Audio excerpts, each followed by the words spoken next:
What's up YouTube, Seth here. Welcome back to Batster MMA. I'm doing a recap of UFC 221, Yoel Romero versus Luke Rockhold. First of all, we need to talk about Jake Matthews versus Lee JingLiang.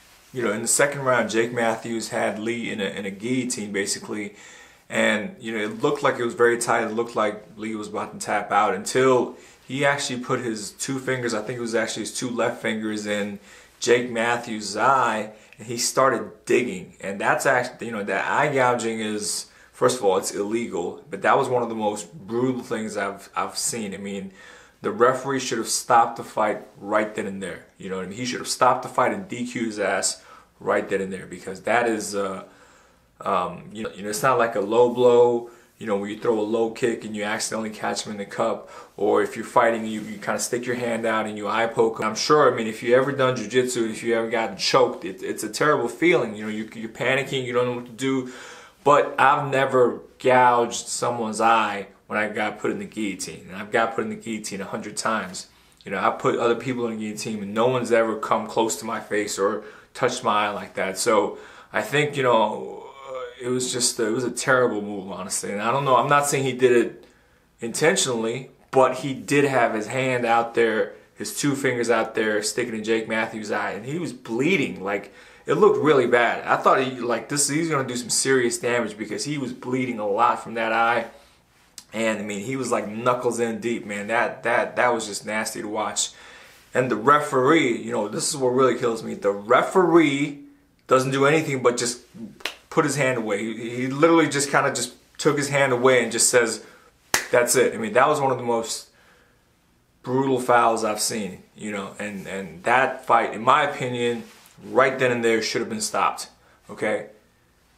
At the very least, a point deduction, okay? At the very least. But in my opinion, that fight should have been stopped. He should have been disqualified, definite fine, and maybe even a suspension, because that was a terrible, terrible, terrible foul. You know, you're out there digging your finger in somebody's eyes. I mean, you can blind somebody like that. So to me, that was just, it was brutal to watch. And I'm not saying Lee did it again. It was his intention to do that. Maybe he was getting choked up and he just started, you know, scratching and clawing. And honestly, I'm very impressed with the way Jake Matthews handled it. He showed nothing but class. I would have been furious if somebody tried to, you know, dig my eyes out, or I think most fighters would be furious, but he actually handled it with a lot of class. He wasn't angry at all. After the fight, he actually picked Lee up, you know, helped him, congratulated him.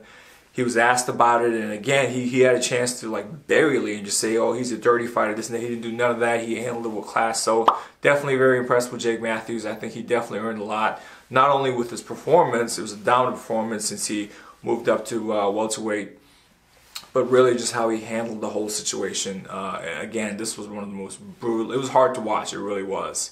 But hopefully the commission, you know, Dana White, the UFC, has a clear message when it comes to eye gouging. You know, you can't do that. I mean, that's got to be.